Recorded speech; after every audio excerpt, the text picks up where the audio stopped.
Hi friends, target भी सोनू 4.0 में आपका वेलकम है। आई होप आप अच्छे होंगे। तो आज ये है सेशन हमारा 8 क्लास है। हमने 7 क्लास करवा दी है। कल की क्लास हमने प्रीवियस ईयर का कुछ क्वेश्चन करवाए थे, 45 क्वेश्चन। आपने अगर वीडियो को नहीं देखा है तो डिस्क्रिप्शन में जाके वो वीडियो ज़रूर देख लीजिएगा। सेम टू सेम ऐसा क्वेश्चन आता है। तो हमने आज 33 क्वेश्चन लिया है, प्रैक्टिस नंबर 8 है। तो चलते हैं, हम एक एक क्वेश्चन करके देखते हैं। और अगर आपको वीडियो अच्छा लगे तो वीडियो को like comment share and subscribe कर लीजिएगा। चलिए, हम 1 से 21 है, यानी 1 है हमारा।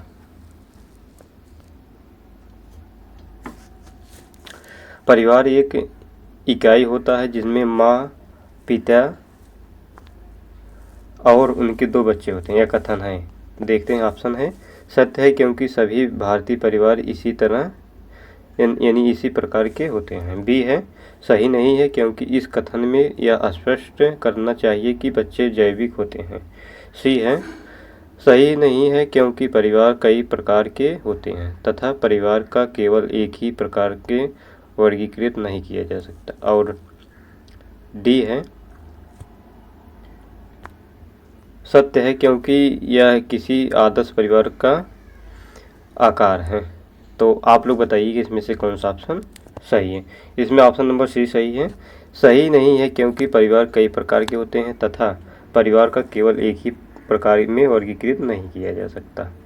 यानी परिवार एक इकाई होता है जिसमें माता पिता, बच्चे के अलावा सदस्य भी होते हैं। भिन्न भिन्न समाज शास्त्रियों के अनुसार अलग अलग परिवार की मान्यताएं होती हैं। अतः परिवार के केवल माता पिता और बच्चे का सम्मिलित होना गलत है। परिवार के 2 प्रकार के होता है, एकल परिवार तथा संयुक्त परिवार होता है।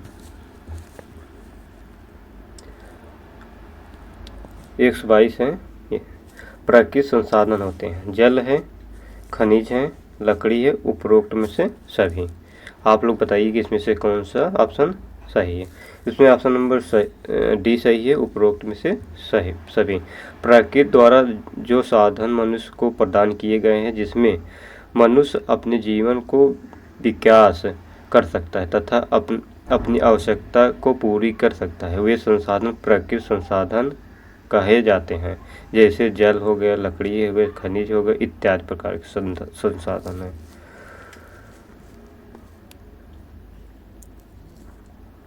123 है। निम्नलिखित में से कौन सा पक्षी कैक्टस पौधे के कांटे के बीच अपना घोंसला बनाता है। ऑप्शन है फाख्ता, बी है शक्करखोरा, सी है बाया और डी है कलचिड़ी। तो आप लोग बताइए कि इसमें से कौन सा ऑप्शन सही है। इसमें ऑप्शन नंबर ए सही है, फाख्ता। फाख्ता पक्षी कैक्टस पौधों के कांटों के बीच अपना घोंसला बनाते हैं। यह सामान्यतः कबूतर के नाम से जाना जाता है। यह कोलबीफार्म गढ़ एंड कोलबीड कुल का पक्षी है। इसके अलावा फाख्ता मेहंदी के मेड़ में अपना घोंसला बनाता है। शक्करखोरा की छोटे पेड़ या झाड़ी की डाली पर अपना लटकता हुआ घोंसला बनाते हैं। 124 है। नीचे दिए गए खाद्य पदार्थों में किस समुच्चय में लौह तत्व प्रचुर मात्रा में होते हैं। तो ऑप्शन है बंद गोभी, भिंडी, गुड़, डी है आंवला, पालक, गुड़, और सी है आंवला, पालक, आलू, और डी है आंवला, आलू, टमाटर। आप लोग बताइए कि इसमें से कौन सा ऑप्शन सही। इसमें ऑप्शन नंबर बी सही है, आंवला, पालक, गुड़। देखिए, आंवला, पालक, गुड़ में लौह तत्व प्रचुर मात्रा में रहती है। लौह लवण की कमी अधिकांश बालकों एवं महिलाओं में पाई जाती है। लौह लवण के रक्त को हीमोग्लोबिन बनाता है जो शरीर में ऑक्सीजन को संवहन होता है। लौह तत्व की कमी से रक्त में यह क्षमता कम हो जाता है जिसे अरक्तता कहते हैं। 125 है। निम्न समूह में से उस समूह को चुनिए जिनमें खाना पकाने के तरीके दिए गए हैं। तो ऑप्शन है सेक कर, उबाल कर, बेल कर, और बी है तल कर, भिगो कर, भून कर, और सी है सेक कर, तल कर, भून कर, और डी है उबाल कर, गूंद कर, भून कर। तो आप लोग बताइए इसमें से कौन सा ऑप्शन सही। इसमें ऑप्शन नंबर सी सही है, सेक कर, तल कर, भून कर।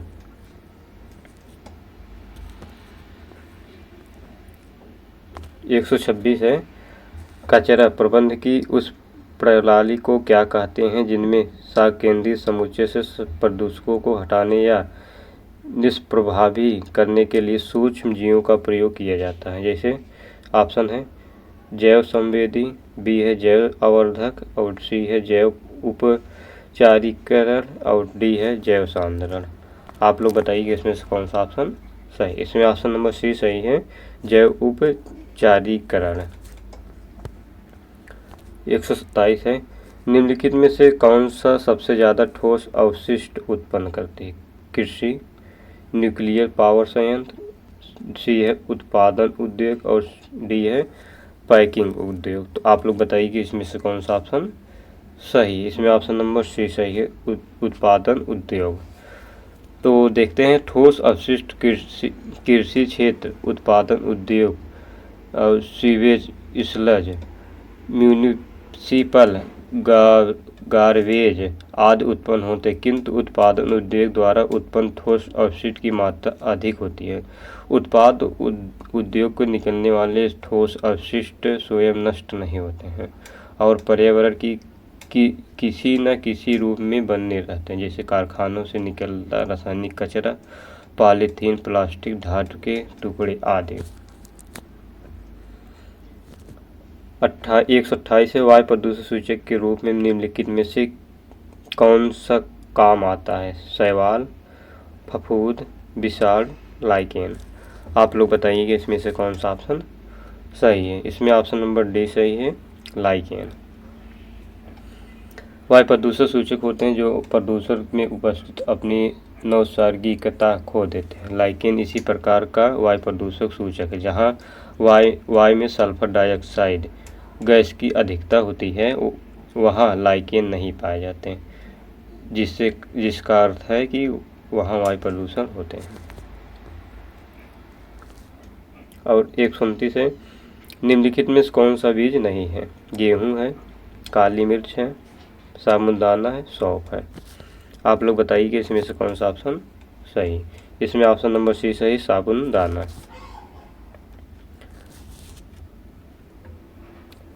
130 है, प्याज, आलू, अदरक है, जड़ है, तना है, उपस्थानिक जड़ें हैं, और डी है साल्क पत्र। आप लोग बताइए इसमें से कौन सा ऑप्शन सही। इसमें ऑप्शन नंबर बी सही है, तना है। 131 है, इनमें से कौन सा द्विबीजपत्री पौधा है। बांस है, केला है, गन्ना है, सरसों है। आप लोग बताइए कि इसमें से कौन सा ऑप्शन सही है। इसमें ऑप्शन नंबर डी सही, सरसों। जैसे द्विबीजपत्री सरसों हो गया, अरहर हो गया, मटर हो गया, चना हो गया। और 132 है, पौधे में जल का अधिकरण किसके द्वारा होता है। Xylem, phloem, cambium, palisade. आप लोग बताइए इसमें से कौन सा ऑप्शन सही है। इसमें ऑप्शन नंबर ए सही है, जाइलम। सीएनजी का संक्षिप्त रूप। तो ऑप्शन है ए है क्लीन नेचुरल गैस का, और बी है कंप्रेस्ड नेचुरल गैस का, कार्बोनाइज नेचुरल गैस, और डी है कार्बोरेटेड नेचुरल गैस। तो आप लोग बताइए कि इसमें से कौन सा ऑप्शन सही। इसमें ऑप्शन नंबर डी सही, कंप्रेस्ड नेचुरल गैस। 134 है, अंतरिक्ष चंद्रमा पर पहुंचने वाले विश्व की प्रथम व्यक्ति कौन थे। रॉबर्ट एच कोलार्ड, बी है माइकल कॉलिस, और सी है नील आर्मस्ट्रांग, और डी है बज एल्ड्रिन। तो आप लोग बताइए कि इसमें से कौन सा ऑप्शन सही। इसमें ऑप्शन नंबर सी सही है, नील आर्मस्ट्रांग। 135 है, अंतरिक्ष में जाने वाले प्रथम भारतीय व्यक्ति का नाम बताइए। विद्युत मिश्रा, बी है कपिलेश त्रिपाठी, और सी है राकेश शर्मा, और डी है ईश कुमार वैद। तो आप लोग बताइए कि इसमें से कौन सा ऑप्शन सही। इसमें ऑप्शन नंबर सी सही है, राकेश शर्मा। इन्होंने 2 अप्रैल 1984 में भारत के पहले अंतरिक्ष यात्री राकेश शर्मा ने अंतरिक्ष में कदम रखा था। वह सोवियत संघ के UGTR अंतरिक्ष अभियान के तहत 2 अंतरिक्ष यात्री यूरी मालिसेव और गेनादी स्ट्राकालोव के साथ गए थे। कजाकिस्तान के लॉन्च किए गए करीब 6800 की ग्रह वजनी रॉकेट से यह तीनों अंतरिक्ष गए थे। इन्होंने अशोक चक्र से सम्मानित किया गया था। 136 है, किस देश में क्रिसमस त्यौहार गर्मियों में मनाया जाता है? Bangladesh, Australia, New Zealand, Sri Lanka. आप लोग बताइए कि इसमें से कौन सा ऑप्शन सही? इसमें ऑप्शन नंबर बी सही है, ऑस्ट्रेलिया।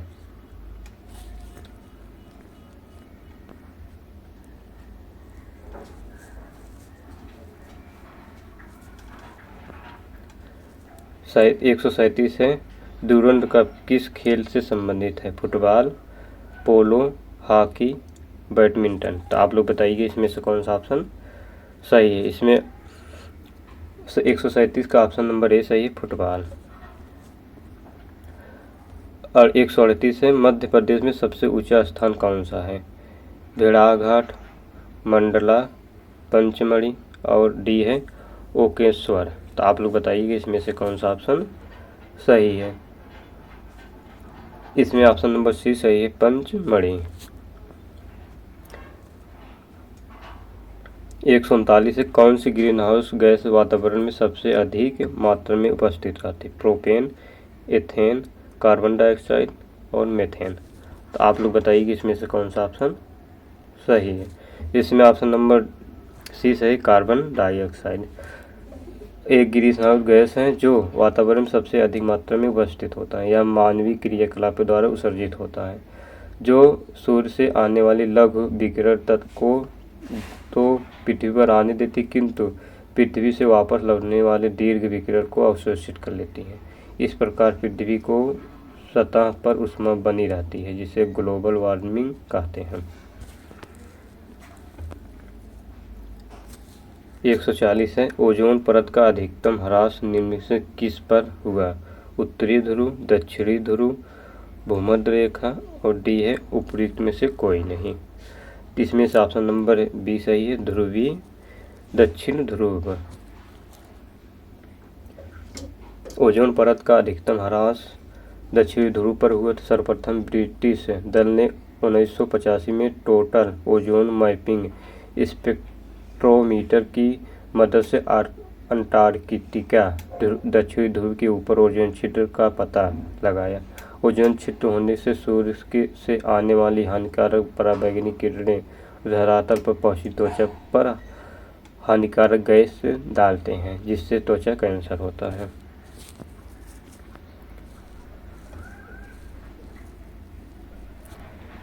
एक 141 है, प्राथमिक स्तर पर EVS पाठ्यपुस्तक में कविताएं और कहानियां सम्मिलित करने का कारण है? विद्यार्थी को साहित्यिक रुचि विकसित करना, बी है विषय से अधिगम को आमोद प्रमोद करना, और सी है मूल संकल्पनाओं से अधिगम में वृद्धि करना, और सी है यानी डी है विषय वस्तु को प्रस्तुत करने का नित्यचर्या एकाग्रता में परिवर्तन।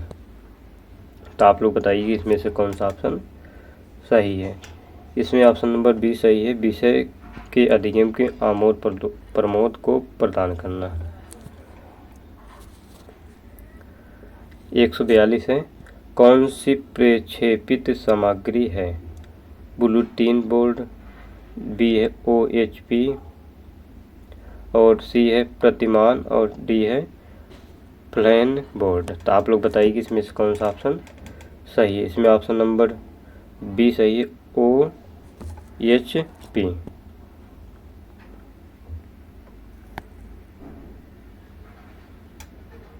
यानी ओवरहेड प्रोजेक्टर। 143 है,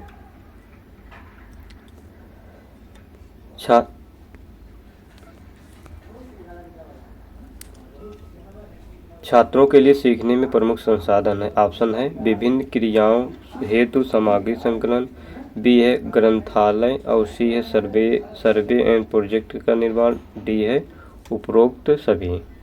तो आप लोग बताइए कि इसमें से कौन सा ऑप्शन सही है। इसमें ऑप्शन नंबर डी सही है, उपरोक्त में से सभी।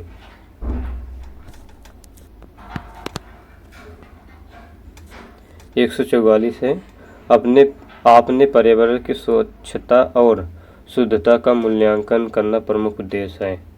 ऑप्शन है संज्ञानात्मक क्षेत्र का, बी है भावात्मक क्षेत्र का और सी है मनोकार्यात्मक क्षेत्र का और डी है उपयुक्त में से कोई नहीं।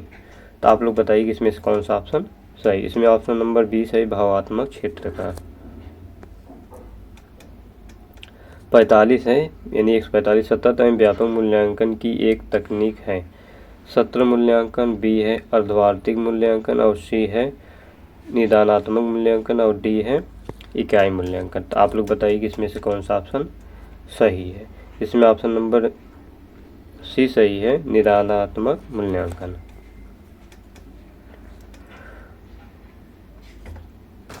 सतत एवं व्यापक मूल्यांकन निदानात्मक मूल्यांकन का एक तकनीक है। इस मूल्यांकन का प्रयोग विद्यार्थियों को अध्ययन संबंधित समस्याओं को विश्लेषण करने के लिए किया जाता है तथा इसके उपरांत उन्हें उपचारात्मक शिक्षण प्रदान किया जाता है। 146 है पर्यावरण अध्ययन में बच्चों को जोड़ने की सबसे प्रभावशाली युक्त है। ऑप्शन है पाठ्यपुस्तक का पाठन, बी है शिक्षक द्वारा व्याख्याएं और सी है कक्षा निर्देशन और डी है किस्से एवं कहानियाँ। तो आप लोग बताइए कि इसमें से कौन सा ऑप्शन सही है। इसमें ऑप्शन नंबर डी सही, किस्से एवं कहानियाँ। पर्यावरण अध्ययन में बच्चों को जोड़ने की सबसे प्रभावशाली युक्ति किस्से कहानियाँ हैं। बच्चों को कुछ बातों में प्रति संवेदनशील विकसित करने के लिए कि अक्सर किस्से कहानियाँ इस्तेमाल महत्वपूर्ण माना जाता है क्योंकि बच्चे कहानियाँ के पात्रों में अपने को आसानी से जोड़ सकते हैं। 147 है निम्नलिखित में से किस विषय का संबंध पर्यावरण अध्ययन से सबसे अधिक है। तो ऑप्शन है भौतिक विज्ञान, बी है इतिहास और सी है भूगोल और डी है जीव विज्ञान। तो आप लोग बताइए कि इसमें से कौन सा ऑप्शन सही। इसमें ऑप्शन नंबर सी से भूगोल। 148 है निम्नलिखित में से कौन सा प्राथमिक स्तर पर विज्ञान शिक्षण का वांछित उद्देश्य है। ऑप्शन है विज्ञान के तथ्यों और सिद्धांतों एवं उनके अनुप्रयोग का जानना और बी है प्राकृतिक जिज्ञासा सौंदर्यपरकता की अनुभूति तथा विज्ञान एवं प्रौद्योगिकी में सृजनात्मक का पोषण और सी है ईमानदारी सत्यनिष्ठा और सहयोग के मूल्यों को आत्मसात करना और डी है उपरोक्त में से सभी। आप लोग बताइए इसमें से कौन सा ऑप्शन सही। इसमें ऑप्शन नंबर डी से उपरोक्त में से सभी। और 149 है ईवीएस की इकाई में कक्षा में प्रश्न उत्तर तकनीक का सबसे अच्छा उपयोग किसके लिए किया जाता है। ऑप्शन है विद्यार्थियों को ध्यान आकर्षित करने के लिए, बी है विद्यार्थियों से सीखने की जिज्ञासा उत्पन्न करने के लिए और सी है प्रायोगिक कौशल को बढ़ावा देने के लिए और डी है कक्षा में अनुशासन बनाए रखने के लिए। तो आप लोग बताइए कि इसमें से कौन सा ऑप्शन सही। इसमें ऑप्शन नंबर बी सही है, शिक्षार्थियों को सीखने में जिज्ञासा उत्पन्न करने के लिए। ईवीएस को पढ़ाई की कक्षा में प्रश्न उत्तर तकनीक के शिक्षार्थियों को सीखने की जिज्ञासा उत्पन्न करने के लिए उपयोग किया जा सकता है क्योंकि जब कक्षा में शिक्षार्थियों को प्रश्न उत्तर करेंगे तो उन जानने की इच्छा उत्पन्न होगी। प्रश्न उत्तर विधि के शिक्षार्थियों के प्रश्नों को एक सुनियोजित सूची दी जाती है जिनका उन्हें उस उत्तर देने होता है, पश्चात मूल्यांकन किया जाता है। 150 है यानी लास्ट है राष्ट्रीय पाठ्य की रूपरेखा 2005 के अनुसार पर्यावरण अध्ययन की किस कक्षा में समूह में स्थान दिया गया है। पहली और दूसरी कक्षा में, तीसरी से पाँचवीं कक्षा में और सी है छठी से आठवीं कक्षा में और डी है 9वीं से 10वीं कक्षा में। तो आप लोग बताइए कि इसमें से कौन सा ऑप्शन सही। इसमें ऑप्शन नंबर बी सही है, तीसरी से पाँचवीं कक्षा में। राष्ट्रीय पाठ्यचर्या रूपरेखा NCR 2005 के अनुसार पर्यावरण अध्ययन को तीसरी से 5वीं कक्षा में स्थान दिया गया है। राष्ट्रीय पाठ्यचर्या की रूपरेखा 2005 पर्यावरण अध्ययन कक्षा 3 से 5 तक एक विषय के रूप में देखती है। यह विषय विज्ञान सामाजिक अध्ययन को पर्यावरण से जुड़ी अवधारणाओं और मुद्दे को सामयिक रूप में देखता है। कक्षा 1 और 2 में विषय नहीं है, परंतु इसमें जुड़ी हुई मुद्दों को भाषा और गणित के माध्यम से बताए जाने की बात है। यह पाठ्यपुस्तक बाल केंद्रित हो, जिससे बच्चों को स्वयं खोजकर पता करने अवसर मिले और वे रटने की मजबूरी से बचें। इसलिए हमारा ऑप्शन नंबर तीसरी से 5वीं। तो आप लोगों को वीडियो कैसा लगा, वीडियो को लाइक एंड शेयर करें एंड जो भी सब्सक्राइब नहीं सब्सक्राइब कर लीजिएगा। जय हिंद, जय भारत।